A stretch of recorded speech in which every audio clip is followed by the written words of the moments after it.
Stream us when you need us. CBS 2 News is always streaming on CBS News Chicago. Committed to telling your stories. CBS 2.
The latest breaking news, first alert weather, and more streaming on CBS News Chicago.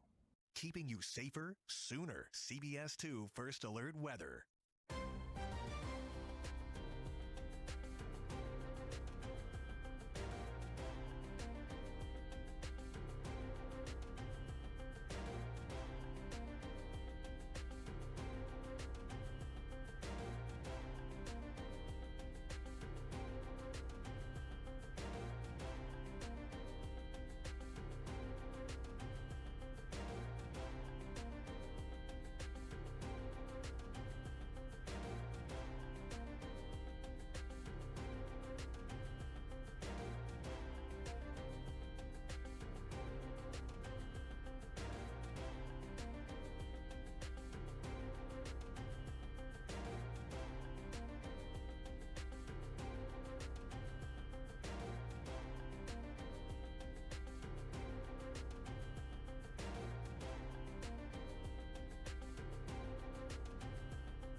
CBS 2 News streams here. CBS News Chicago. Cutting the cord on cable? Stream CBS 2 News live every day on CBS News Chicago.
Stream us when you need us. CBS 2 News is always streaming on CBS News Chicago.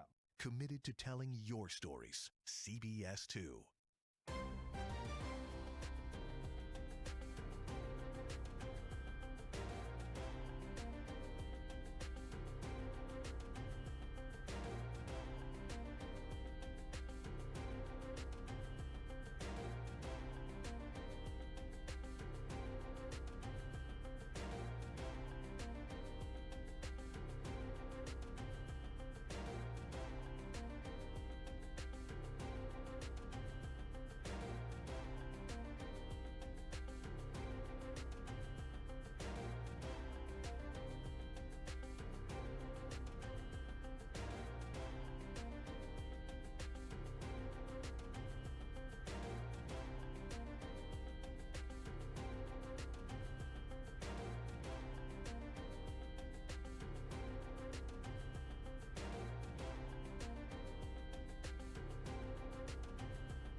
The latest breaking news, first alert weather, and more streaming on CBS News Chicago.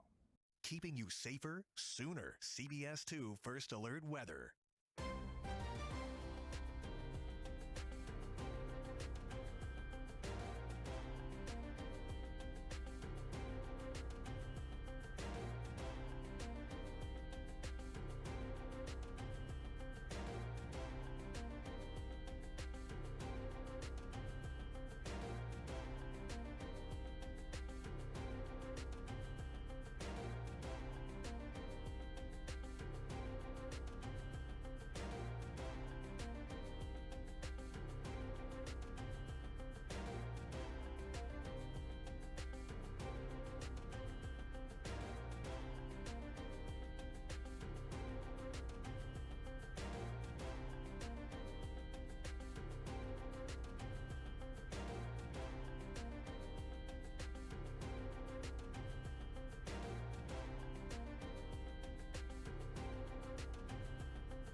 CBS 2 News streams here. CBS News Chicago. Cutting the cord on cable? Stream CBS 2 News live every day on CBS News Chicago.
Stream us when you need us. CBS 2 News is always streaming on CBS News Chicago. Committed to telling your stories. CBS 2.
Welcome to CBS News Chicago, the stream and our special coverage of the big race this weekend.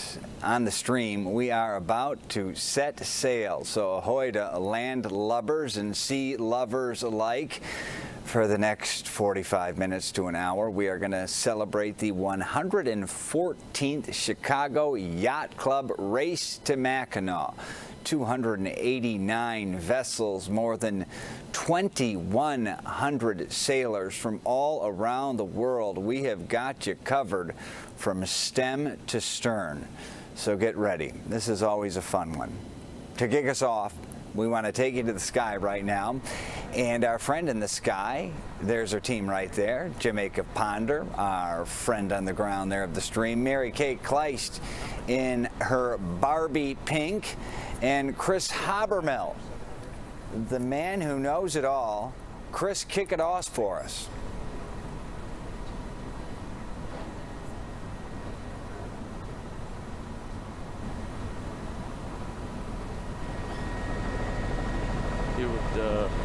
I have no IFP, so I have no cues.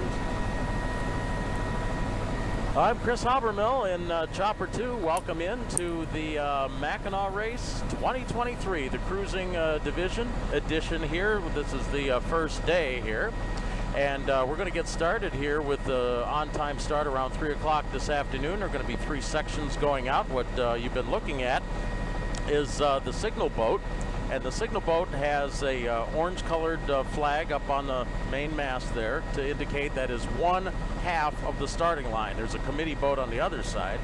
And as a matter of fact, I think we might have, and we're going to have Camille widen out here, see if we can get both of those boats in view. Yeah, we got the 2 power boats out there. That's essentially from the left of your screen to the right of your screen. That's a starting line. And each one of these sections is going to go out 10 minutes spaced apart, starting at 3 o'clock. So we've got the first section that goes out, which has a yellow pennant on the backstay. A second division that goes out that has a gray pennant on the backstay of the boat. And the third division is going to be going out or the section, I should say, is going to be going out at 3:20 this afternoon. So we're over the starting area here, which is basically due east of the south end of the Murrow Harbor North Breakwall. The starting area is about 1.5 miles east of the Murrow Harbor inner harbor entrance, and is literally 5 nautical miles southeast of the south end of the Chicago Harbor Breakwall. So, or half a mile, I should say. So we've got boats in the water. Everybody is ready. We're ready. And we'll be talking sailing terms. We'll be talking about how to boat upwind. We're going to be getting into the wind with the sails today. Taking a look at the weather, let me take a look here. We got open water in South Lake, Michigan, north winds 10 to 20 knots, diminishing to 10 to 15, waves 3 to 5, subsiding to 1 to 3. So they will be upwind, sailing into the wind as they start. Coming up here with the cruising division shortly. Sections 3, then 2, then 1. I'll have more from Chopper 2 coming up.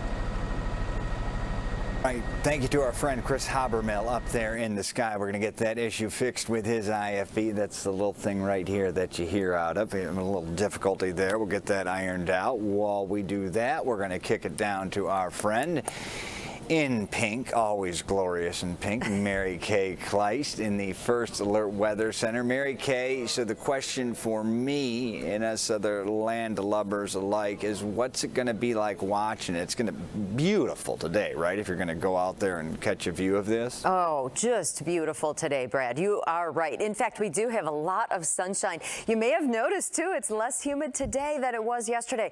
Yesterday afternoon, we had a cold front come through, and that brought in a much drier air mass. So for all the spectators there, maybe lingering along Navy Pier, just along the shorelines, about 73 degrees for the air temperature with a mostly sunny sky. Wind flow is pretty light around the rim of the lake here if you are standing on the shoreline trying to get a look, but overall it's generally a flow off of the water, but it is rather light for spectators. And as I mentioned, less humid. Yesterday we were dealing with dew point temperatures in the 70s. Right now, close to the lakefront, we have dew point temperatures in the upper 50s. That just tells us it feels a lot more comfortable. Once you cross that 60 and 65 degree line and climb to 70, that's when it really starts to feel steamy. But we are going to see some changes as we get into tomorrow for spectators, because the rest of today, just a few fair weather clouds. And then as we get into Saturday, here's 8 a.m. We start out dry with mostly sunny skies. And then as we get into that start time at 11 a.m., we are watching for clouds to build. Showers are soon to move in as well, especially as we hit the lunch hour. Those will slide from Wisconsin to Cook County, right over O'Hare, and then head to the city. So that scattered rain will be along for near-shore marine interests through the noon and 1 o'clock hour, but hopefully they will be on a good pace pulling away from this thunderstorm complex.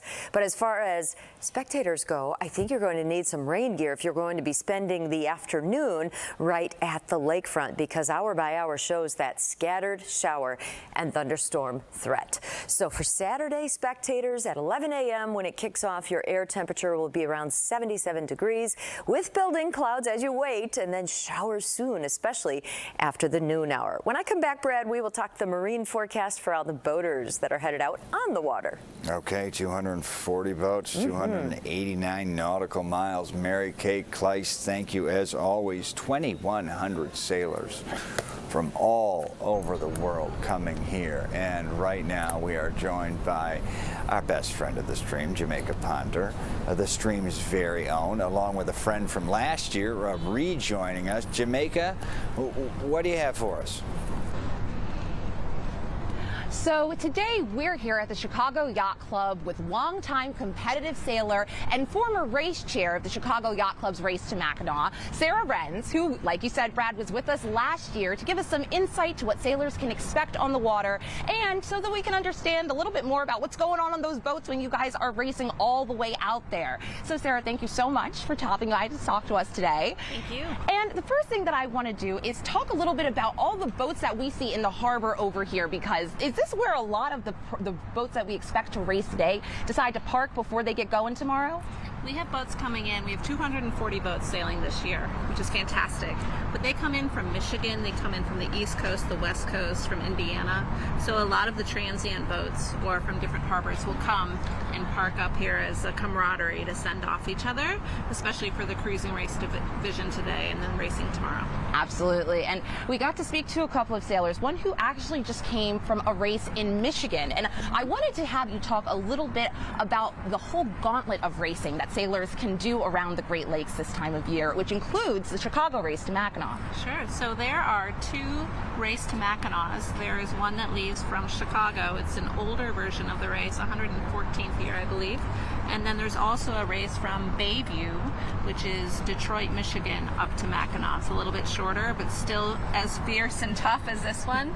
And so that's either the weekend before or the weekend after of the Chicago Mac race. Got it. And so what they're able to do is then just kind of leave this from the thumb part of Michigan, right, and then come around to Chicago and then race through Mackinac. Yes, for the very fierce sailors, there's actually a race when you sail all the way up for that specific race, whether it's Detroit or Chicago, and then to continue all the way down. So it's they can start the race and double the mileage, which is almost 600 miles. Yeah, that's intense. Quite long. Right. And so what can we expect sailors who are getting ready to race tomorrow, what are they doing to prep themselves, their teams, their boats? Sure, well, there's food, which is most important. Of course. And then, as you heard from weather, it's going to be quite light and warm. So there's going to be a ton of water and safety equipment. So it goes into, 2 months planning to prepare for this race. Absolutely. So today it looks like everyone's drying their sails. They're loading on their gear and probably having one last drink before they head off to the lake. And tomorrow, what's the first step? Because I know that they don't just immediately set out. There's a check-in point, and then they go kind of in waves or in different heats. Could you explain that setup? Sure. So the best place to view this race, if you're a family or a friend or a supporter, is at the end of Navy Pier. So what we've done is we've made it a part of the race course where you have to sail by Navy Pier to check in, which is really fun. I like that, because people get really, we have actually Wynn Saldani, who will be the chair next year, is going to do some commentary, introduce each boat that sails in front of the pier. So that'll start at 10:45. And you have a cute name for it, right? The boat parade? What did you call it? Parade of Boats. The Parade of Boats. Yeah, yes. Imagine 200 boats coming by. It's definitely a good purpose to go to the end of the pier. I mean, even if you're not a boat enthusiast, what a sight to see. Just all of the sails, and it's going to be gorgeous. So, no, that's definitely something wonderful. So after they check in, then what happens?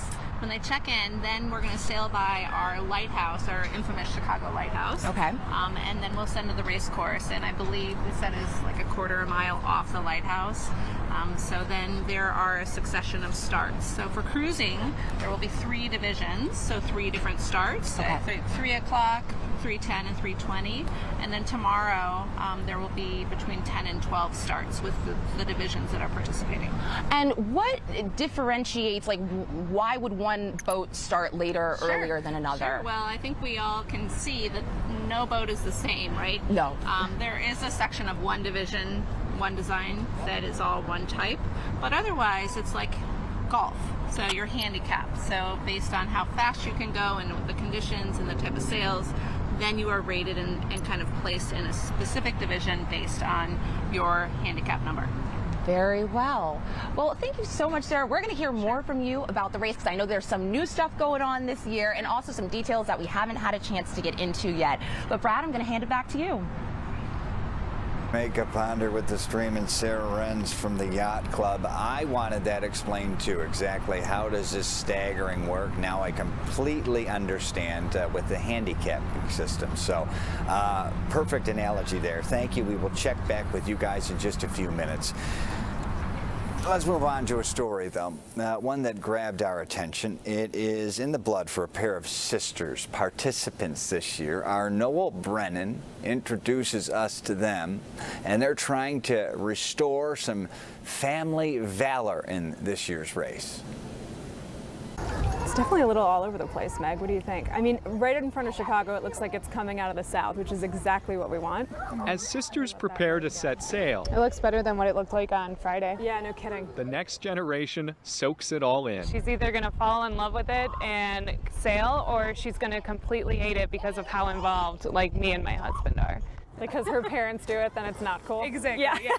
Sisters Megan and Christina O'Rourke are prepping for the race to Mackinac. It's a 333-mile race from the end of Navy Pier all the way up to Mackinac Island. It usually takes about 2-3 days. We hope it's closer to 2. In the O'Rourke family, this race tradition runs deep. Yeah, I feel like we've heard this story probably at every Christmas dinner. Our great-grandfather did this race 100 years ago. John Paul O'Rourke and his brother Jim were underdogs on water. He's the sailor from Jackson Park Yacht Club, and he has this really small boat for this kind of race at the time, a Q boat. The brothers sailed well in terrible conditions. He won the race in 1923. But the celebration was short-lived. Ultimately, he got disqualified 4 months after the race was completed. It was because he didn't have the right certificate of measurement. That was the official story. Back then, there was actually quite a bit of money on the race, quite a bit of gambling, and so there was some thoughts about maybe those with influence maybe wanted to change the outcome in their favor, as one example of the stories. A century later, truth may still be a bit murky. I feel like part of the fun of the story is the debate, is the fact that we'll probably never have a sure answer. Christina and Megan will carry on tradition from separate boats. I feel like both of us would not make it to the island. Yeah. For the sake of our relationship, yeah, we sail against each other. Sisters set sail for victory, like the brothers who came before. I want them to do great. I just want to do a little bit better. Noel Brennan, CBS 2 News. A remarkable tale of the sail there. Now let's kick it back up to the sky. We got the technical issues ironed out. To our friend and the man who knows all when it comes to the mariner life, despite being really more of the pilot life. Chris Habermel, take it away, my friend. What do you got? What are you seeing? Hi, Brad. It's a lot better to be able to hear. Hi, everybody. Yeah, welcome to the lakeshore here. And the Mackinac race for the cruising division here. I'm over Murrow Harbor. Actually, I'm feet dry right now because we only have one engine. And if that decides to quit, well, we don't want to go swimming and distract from everything that's going on down here. So basically what you're looking at is you're looking at a whole bunch of sloops. Those are single-masted boats, and they're getting kind of all queued up here in the cruising division to get going here. Let's talk about sails for just a minute. You got the main sheet, the main real big one. This one still has the jib stowed away, still reefed. It's not out. So let's see if if you could find one that's got the jib out, probably going to be closer to sail. Yeah, there we go, right there. You can see that smaller sail to the front there. And in this instance here, you can see that kind of curve of the sail. And this is where aerodynamics meet hydrodynamics. In other words, sailing and flying aircraft have a lot in common because those sails are basically an airfoil, and they are just stood on end. So if you take a look at an airplane wing, you'll notice at the top is a lot, well, it has a big hump over the top of it. The bottom is relatively flat, and that forces the air that goes over the top to move faster than the air on the bottom, and that generates a low pressure area, which generates lift. So basically, what's going to happen today, especially with the lighter winds and winds out of the north, we'll hear from Mary Kate coming up in just a few minutes on the actual meteorological aspect of this. But what you're going to do is you're actually going to be flying those wings into the wind. In other words, as you tack or come across the wind from port or starboard, you're going to actually fill those sails up and generate your own lift. So you're not getting pushed along by the wind. If it was off the stern, you'd be running with the wind. Here, you're going to be flying or actually driving upwind into it. And so what you're doing is you're actually getting the air to kind of go through that slot right there in the middle between the jib on the front and the main sheet on the back. And the way you trim those sails out dictates how fast you're actually going to go. So hull design, your mast layout, how you're rigged, what kind of sails you've got, all determine how fast that boat is actually going to go. They have something called a polar chart. What the polar chart does is that's actually cooked up by the manufacturer when the boat is put together and it's first rigged and everything, and sailors can look at where the wind is coming from, how much of a wind you have, the boat design, what kind of sails you have, and get a good sail plan going, so where you're actually set or trimmed those sails to the maximum amount of velocity for the wind that you are given there. So the entire race is basically you versus the wind, and using the wind to your best advantage in order to literally pull that boat along. Unless you've got the wind at your back, then you're getting pushed. So on first take, when you look at a sailboat, you're like, well, how on earth are they sailing into the wind? Common sense would tell you, if you look at it from a purely fundamental point of view, that, oh, you got those big sails up there in order to catch the wind and blow you along. Well, yeah, it catches the wind, but it also in order to get you moving. Now, we talked about this being the 114th edition of the Chicago to Mackinac race. A little history here. The first race, quote unquote, was back in 1896.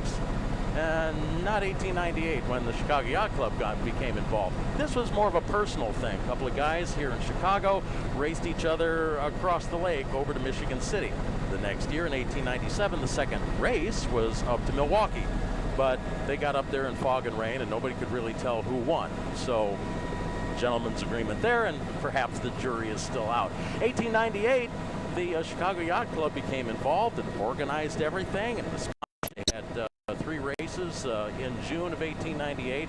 They had, I believe, 2 sloops and 3 schooners. And the only difference between a sloop and a schooner is the number of masts. A sloop has 1, a schooner has 2. And so, that being the case, that was the first race, 5 boats. And now, it's become a tradition ever since. And tradition, there's a lot to be said for tradition here. When we first started, the signal boat has actually taken down all 3 of the pennants, the colors that are going to be used to launch the individual sections in the cruising division today.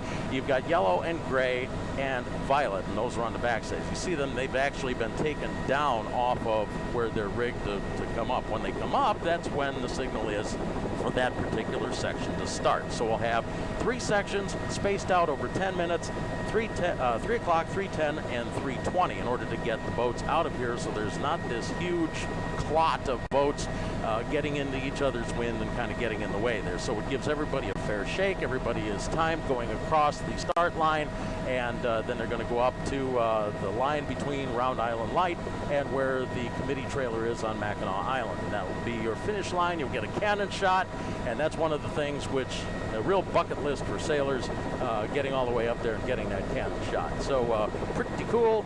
There's a lot of tradition. Even though they got radios, those aren't being used. Part of the tradition is knowing your signals, knowing your flags, knowing your pennants, and sailing together. So sail fast and sail safe. We'll see you on the island. Brad, back to you. See you on the island. Chris Habermill, our Wikipedia in the sky.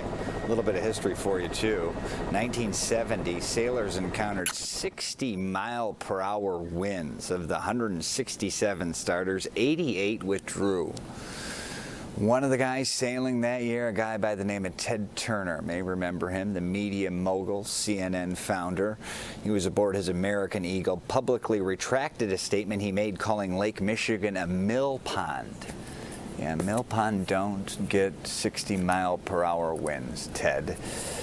But one of the remarkable vignettes from 114 years of history. Some of that history given to us by our Chris Habermill. 60-mile-per-hour winds. I don't know how that calculates to knots, but Mary Kay Kleist is joining us again from the First Alert Forecast Center with what the sailing forecast is actually going to be. Mary Kay? Yes, and as the boaters get going, the nearshore marine forecast is looking nice. The water temperature is about 71 degrees. Winds begin out of the north at about 5 to 10 knots and then become northeasterly at 10 to 15, and waves anywhere between 2 and 4 feet. This is for this afternoon for boaters that are just pulling away from Navy Pier for the grand exit and start heading north. Wave heights right now around the rim of the lake are averaging about 3 feet. And as I mentioned, the water temperature is holding in the lower 70s. And then as they get into the center of the lake, that's where we drop it into the upper 60s. Now, what we expect for tomorrow at 11 a.m. for the actual race to Mackinac, that water temperature should be around the same, but we will have a wind first westerly and then it turns southeasterly near shore at 5 to 10 knots with waves around a foot. Now, this is at 11 a.m. near the shore as they get going. The concern is the rain chance as we go through the rest of the day. So as we look at Futurecast, this is closing in on that 11 a.m. hour. Models are trying to give a couple of showers out over the lake, but it's this main cluster that we're watching here in southern Wisconsin. That's going to blow through Chicago probably between about noon and 2 p.m. Hopefully, though, some of the boaters will be on their way, but then as we go through the afternoon, it is going to be a little unsettled, I think, and you start seeing those winds follow that front as it comes in.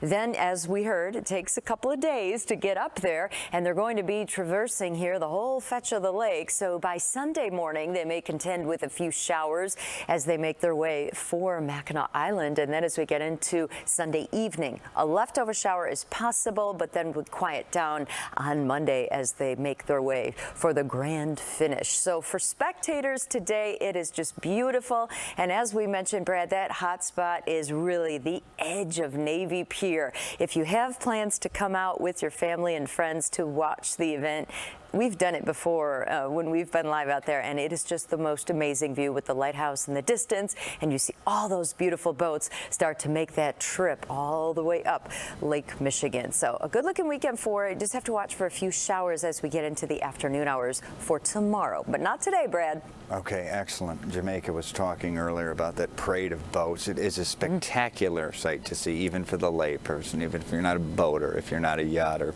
Earlier today, we had the opportunity to speak with a veteran, military veteran, who's taking part in this year's event, and how he's also using it, springboarding the event, to help other veterans like him. Let's take a listen to that. The Warrior Sailing Program provides maritime education and outreach for wounded, ill, and injured service members. What a remarkable thing you're doing in veterans. Can you tell us a bit about that program? Yeah. The program's been around since 2013, and we're nationwide. So we teach wounded, ill, and injured veterans. So in civilian terms, that's anybody from cancer survivors to spinal cord injuries, and anything in between. We teach people how to sail. We don't take them for boat rides, and you'll see that with the team here.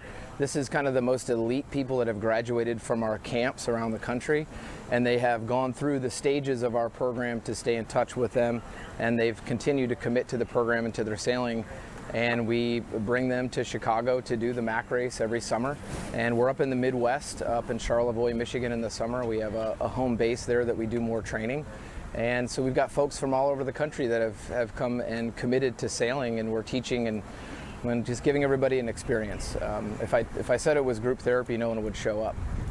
So we teach everybody how to sail, and everyone shows up to get that camaraderie, teamwork, and some things that they might have missed or are missing in their service since retirement. Warrior Sailing Program, doing some remarkable things. I had a shirt change from earlier today. My shirt actually has little boats on it. I got this from the wardrobe department, my mother. And now we're going to kick it back out to our friend, BFF Jamaica Ponder, with Sarah Renz with the Yacht Club. Sarah, you're absolutely delightful at kind of, you know, drawing the humanity and understanding. You're like the Scott Hamilton of figure skating to me when he calls an Olympics. You really make all these things so understandable, so it's so great to have you guys. We've got about 3.5 minutes before it kicks off. Jamaica, what do you got for us?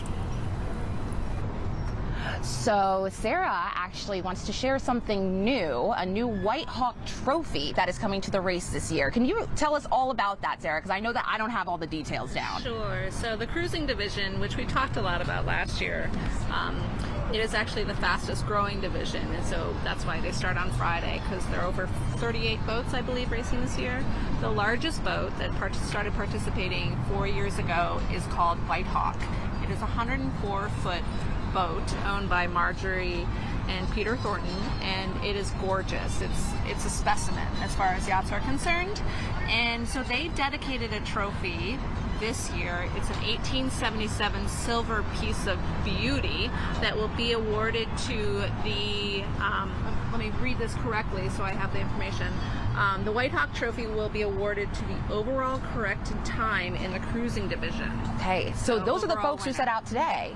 Yes, so they will in just a few minutes. Okay. So across all 3 divisions, there will be one White Hawk Trophy winner, which is very exciting. My goodness. Okay, very cool. Is it often that you guys get new trophies in this race? No, it's not, but this one is a very special one and well deserved. So we're looking forward to, since we have such a big cruising division now, I think they're all going to be fighting for it. I know Dakota, who my husband's sailing with this year, they did really well last year. So now they're fighting hard because they see there's real trophy.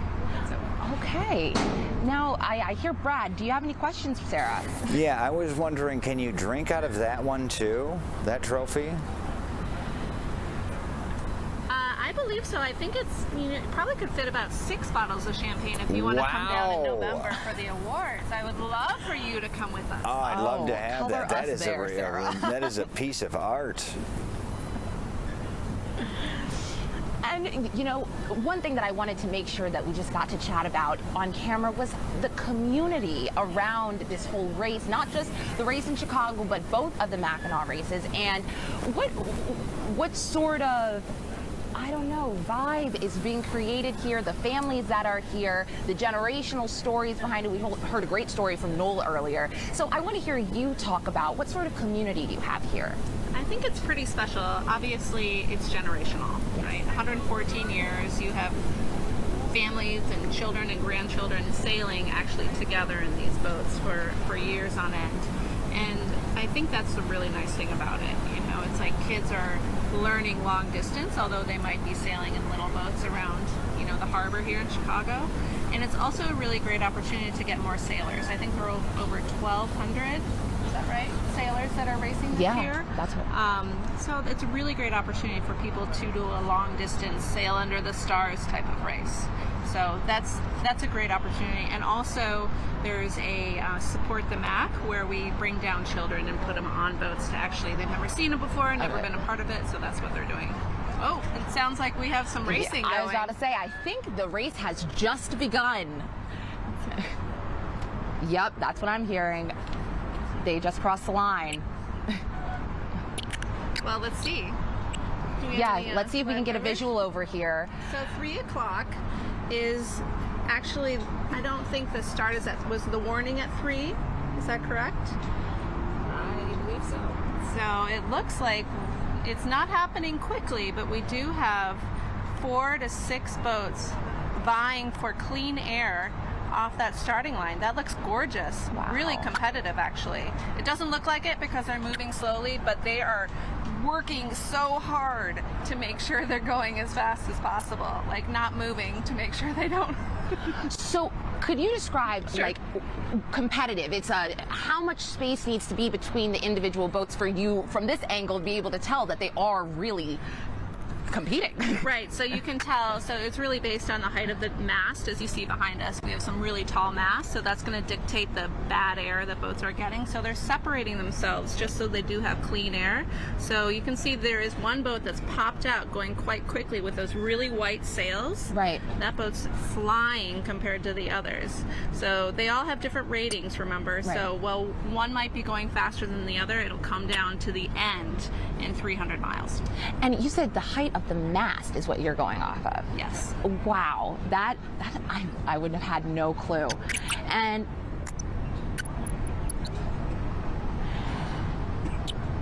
so it looks like we have another start gearing up right now, and what will happen is they have a 10-minute preparation, so they'll be watching this fleet very closely. Okay. So they can tell, it's sort of like hitting a golf ball. Well, the wind's coming from one angle or the other, you're going to kind of alter where you're going to drive your ball. Absolutely. So you're essentially how you're going to set up for this race. You can watch these sailors that just started and learn from their mistakes or their successes, right? So that's what they're watching right now. So they have a few minutes, and then they have a break in between the 2 starts to make sure they do have that clean air. So, but there's definitely a little bit of an advantage not going off first. Oh, 100%. I mean, we always like to wait for a second and see how it's going for everybody else. Absolutely, absolutely. Well, Sarah, thank you so much for explaining how we can watch the race and really understand what's going on and who's really doing the most on the water, because that was not something that I would have been able to identify at all. But I'm going to toss it back to you, Brad, in the newsroom. Yeah, absolutely. Great help, Jamaica. Thank you. Sarah Renz, you're fantastic with the Yacht Club. Now let's kick it up skyward to the eye in the sky, the Wikipedia Mariner. Habermill, can you hear me? Yeah, I can hear you, Brad. Well, what's it look like down there, my friend?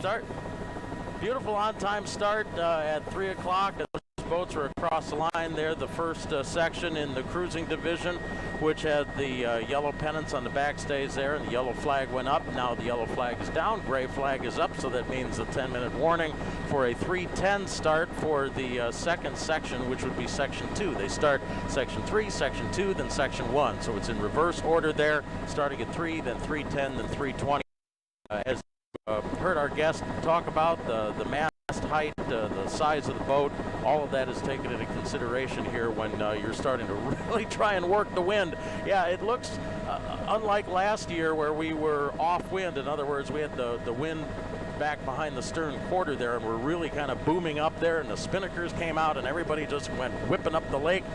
Here, it's a case of working the wind, work those sails, trim them out to get as much efficiency given the wind that the relatively light winds here that you've got, which are from the front here. So we're going north. The essential track is going toward the north here, and then once they get further out, they're actually going to cross the wind there and get over toward the middle section of the lake here. We're still kind of near shore at this point here, and so they're working it as best they can to try and get the wind to fill those sails and give them some sort of lift. In other words, kind of pull them along here. So while it looks somewhat anticlimactic, they're really working hard in order to get that. They're watching the sails, watching the telltale, trying to trim those out. They're very close hauled. You can see that the jib and the main sheet there are very close to each other, kind of relatively close to the center line of the boat. You don't want to ever sail your boat into the no sail zone. And what is that? That means if the wind is right off the nose and the bow is right into the wind, you're not doing anything. You're not doing any work. They call that being in irons, and that kind of harkens back to the days of when criminals that were the ships, they were shackled. They were in irons. They weren't going anywhere. So that's kind of a nickname for not going anywhere when you're in the no sail zone. So you're going to tack back and forth. You're going to adjust the sails to try and get the maximum amount of velocity going through there, given what you have. And sometimes when you've got very lightweight, what they call reacher sails on there, to try and get as much as possible, very lightweight sails that fill easy out like an airfoils that they are, in order to try and generate some lift, any lift at all. And when you get further out in the lake, you get cooler lake waters, you get more winds out there, may get a little blanking from the shoreline, or you could get in a hole. In other words, it's happened. Talk to any skipper that's been through this, that the lake is precocious. You can go up there and you're going along with the fleet. All of a sudden, 200 or 300 yards off to one side, you are stopped. Sitting trying to find the wind. Everybody else is on the wind. They're passing you at 6 or 8 knots or so, and pretty soon you're left to try and figure out, work real hard to try and get back over there. There's no starting up a motor and getting in here. This is all sail power. There are propulsion systems aboard these boats in the event of an absolute emergency that they need to use. That's part of the safety equipment here. There's also a 25 watt radio that's aboard here. There's all sorts of personal flotation devices. There's a laundry list of safety equipment that are aboard these boats here in order to make it as safe and fun as possible. But it's a competition. That once you get up there, everybody is a friend. It's all about the camaraderie. It's all about the joy and the fun of sailing and being out on the water and working as hard as you can to read the wind, use the wind, get those boats moving up there, and get up to Mackinac. Once you get Manitous, the islands up at the north end of the lake, and you get in toward the dunes, you got to be real careful because those dunes absorb heat, and that also kills off your wind. So the shoreline could be lava for you. You need to go a little bit further out into the lake in order to maintain any kind of lift on your sails there and get up toward the straits. Past Gray's Reef Light, then you go ahead and make the turn and get on into the Straits of Mackinac. So it's 333 statute miles, 289 nautical miles to get up there. And it would probably take, well, given the wind right now, since nobody is really even the first section here that's launched out through the starting line has not even really gone abeam the Chicago Harbor Lighthouse off the end of Navy Pier. It might be a little bit. So what do we got? 4 knots at 040 here off the nose here. Thank you, Steve Vollmer, our pilot for this afternoon, giving you a little at altitude weather report here. But down at the surface, as we can vouch for, adds a whole different ball game there. Mary Kay gave us the wind forecast. It's going to be north, diminishing, going down to northeast, I believe. It's like north winds 10 to 20, and then northeast at 10 to 15. Waves about 3 feet right now, and those are actually going to drop off too. So tonight, waves are 1 to 3, subsiding to 1 to 2, and tomorrow, once you're getting up towards the line between Pentwater and Sheboygan, and you get between the dividing line between the South Lake and the North Lake, waves are going to be like 1 foot or less in many cases, unless of course we get some storms to move through, and that's something else that everybody's going to be watching. Not nearly the stormy attitude to the atmosphere that we had at this time from going into Saturday and Sunday last year. As a matter of fact, that was voted by a lot of the sailors here as one of the more memorable Macs. Why? Because of all the storms. And if you doubt it, you can go on YouTube and check out some of these guys. They got their pro cams, their cameras on board, all cranked up there, and showed a lot of that lightning coming down there all around the sailboats and whatnot, and the streamers coming down in the water and things like that. Now, you'd think, how on earth can I go be sailing a sailboat with that big mast and everything out when there's all sorts of lightning around? Well, there are internal and external ways to protect boats against lightning, and part of that is to just channel that over the side and away from everybody on board.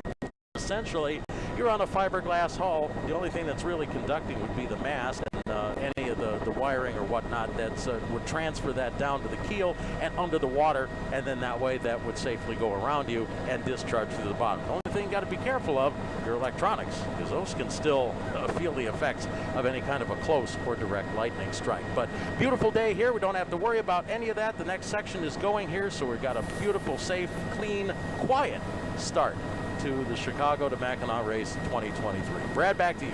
All right, Chris Habermel, thank you. I think we're going to fire up your receiver again as you're dealing with a few gremlins in the air. This is the time of our coverage where I like to go over my favorite boat names in the cruising division. I'm going to have to go with number 3 being Cherry Bomb. Cherry Bomb, like the little firecracker, also the legendary John Mellencamp song.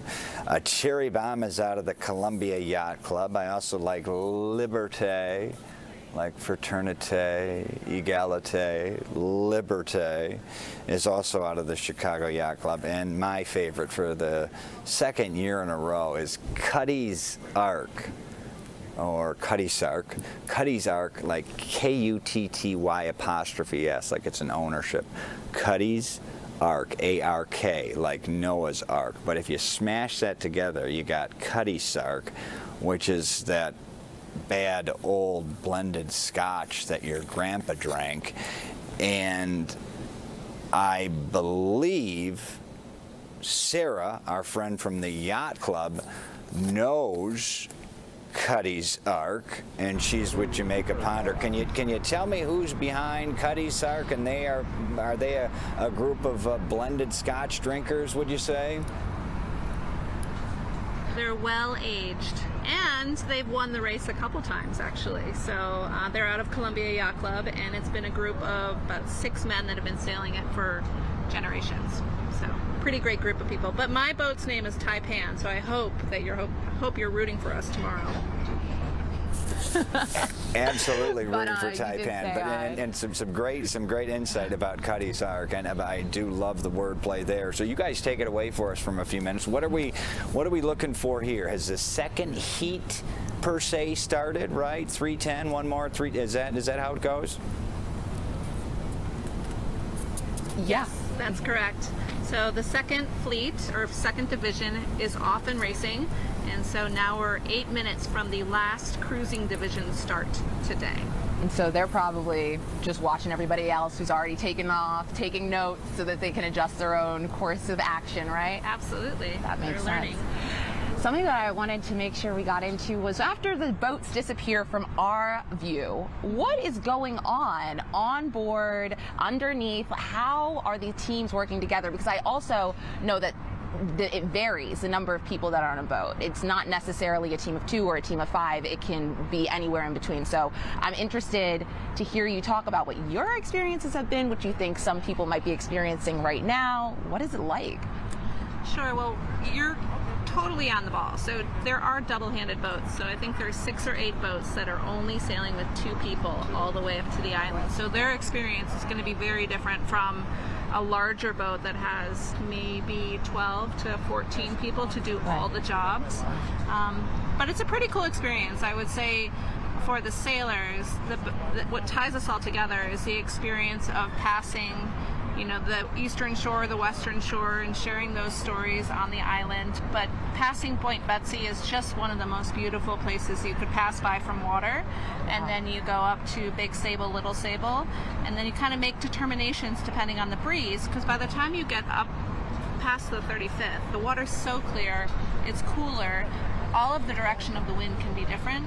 So your course is kind of broken up into 3 races. So when you get up to the northern part, you may actually converge with your whole fleet again to find out who's ahead and who's behind. And so at that point, then you're sort of racing that second and third leg of the race. So the last leg of the race is when you pass under the Mackinac Island Bridge. Okay. So then you see everybody, and it's really a dogfight depending on the breeze. So. And about how, I know everything depends on the breeze, but if you could guesstimate, how long are sailors on these boats for? Sure. So we've had some great information from our weather expert, Chris Bedford, and unfortunately it's forecasting a slower race. As you can see, it's light. Yeah. So we may be on the boats into Tuesday.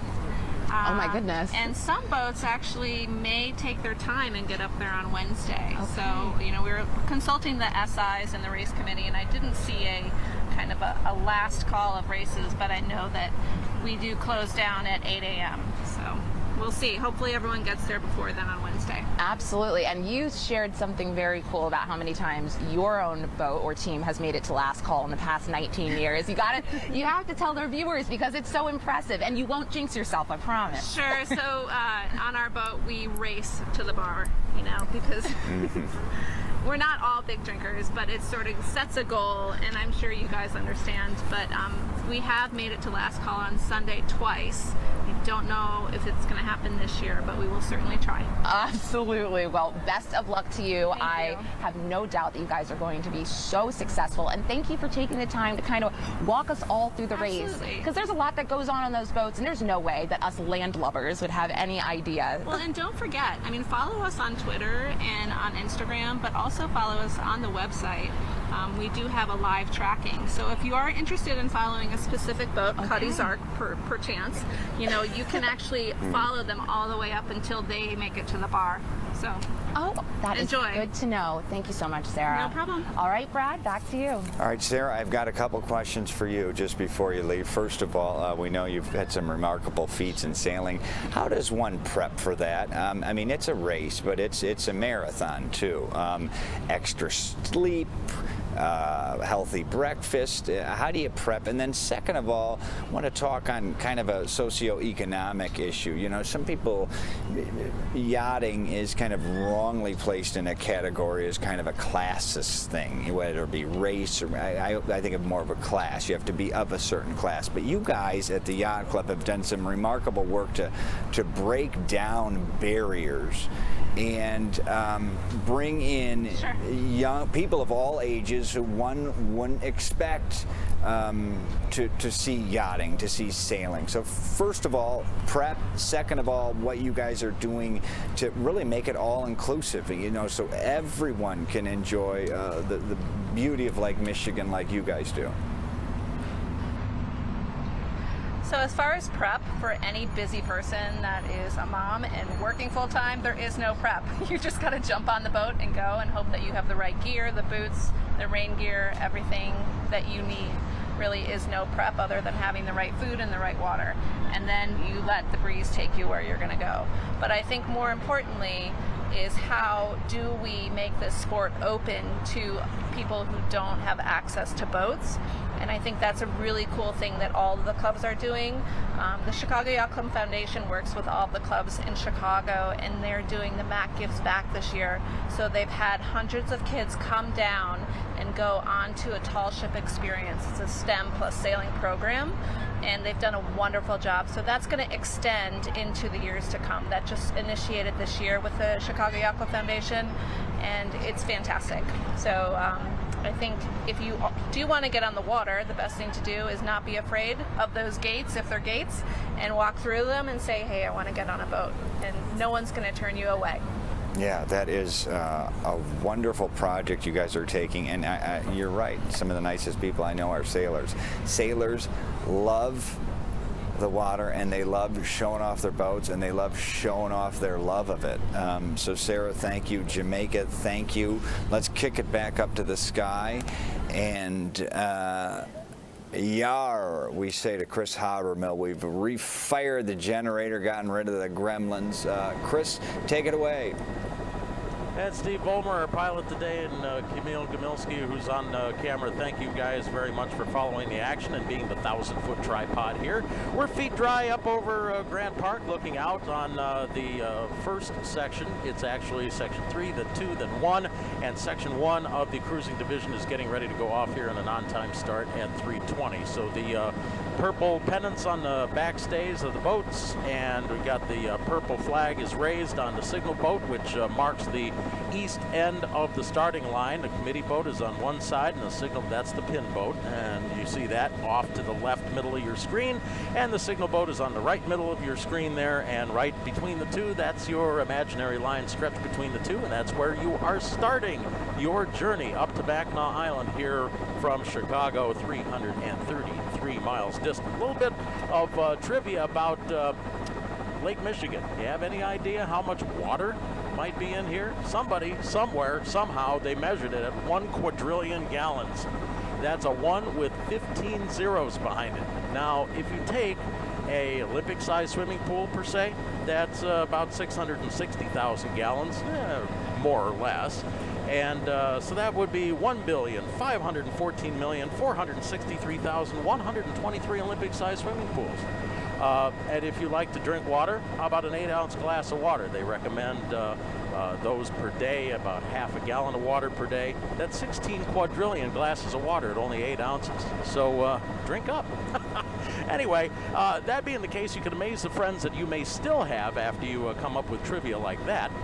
But right now, getting back to business, we've got our on-time start as the first section, section 1 of the cruising division, is now crossing the line here, and we're passing our, looks like our committee boat, and off they go. They're close hauled here on the jib at the mainsail, real tight in there toward the center line of the boat, trying to work it really hard here. So your helmsman is really trying to get in there, and whoever is working on the sails, trying to get those trimmed out to catch as much of the breeze as you can here. I mean, we're just getting little gentle puffs here. We're not getting any kind of big booming like we were last year. No spinnakers out here today. We're just inching up the lake, if you will. I'm looking off the distance. I'll tell you, Cam, if you can widen out and swing the camera toward the north and northeast and look up toward the Chicago Harbor Light, the entrance there by Navy Pier, and we're going away from the two sections from 3:10 start and 3:20. These are the guys that started at 3 o'clock.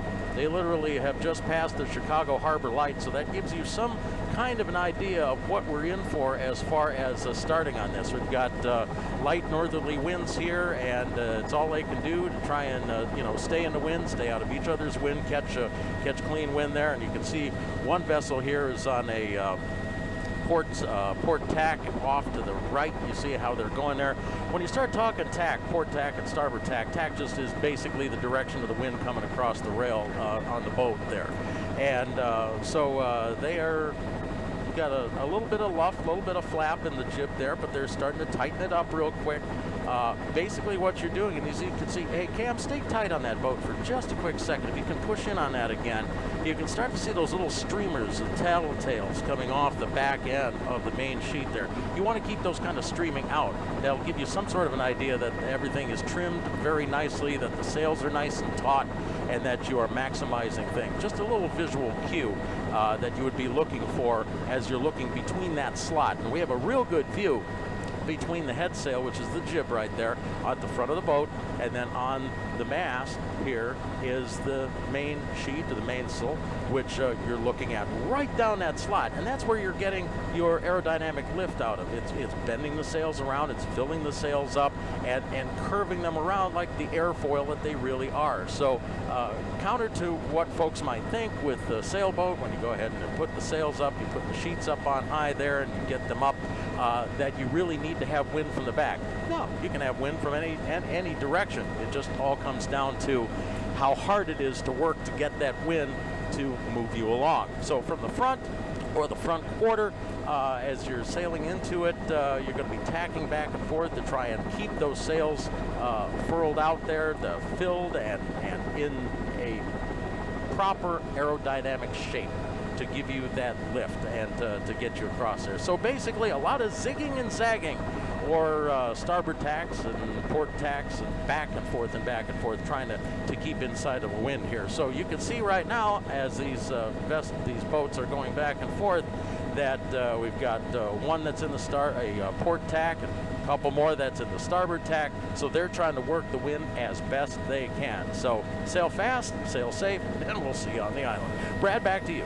Yeah, it's a slow roll out there right now. Chris Habermel, excellent as always. Oh, yeah. And a few facts for my needless knowledge bag, but it's always fascinating to see what you come up with. And also, many might know, as a kid who grew up in Michigan and a fan of fresh water, of course, the Great Lakes are the largest fresh water source in the world. Lake Superior, of course, being number one, 31,000 square miles of fresh water. If you combine them all here on Ontario, Michigan, Erie, Superior, there is nowhere in the world with more fresh water. Let's go back to Chopper 2 if we can for 1 minute as we close things out here.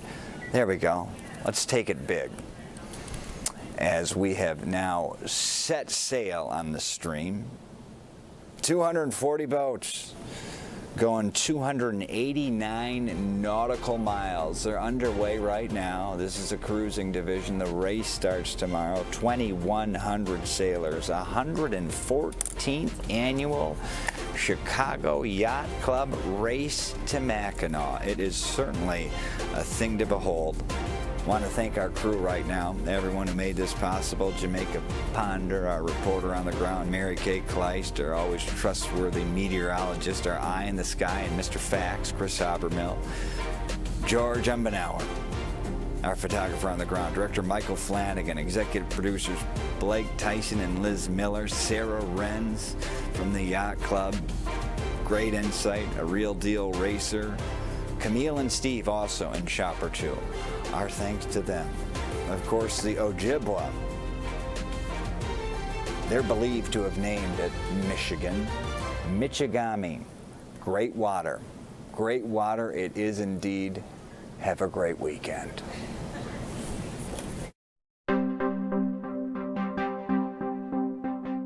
Chicago is real. The people here are real, and they want their news to be real, I think. We are doing something for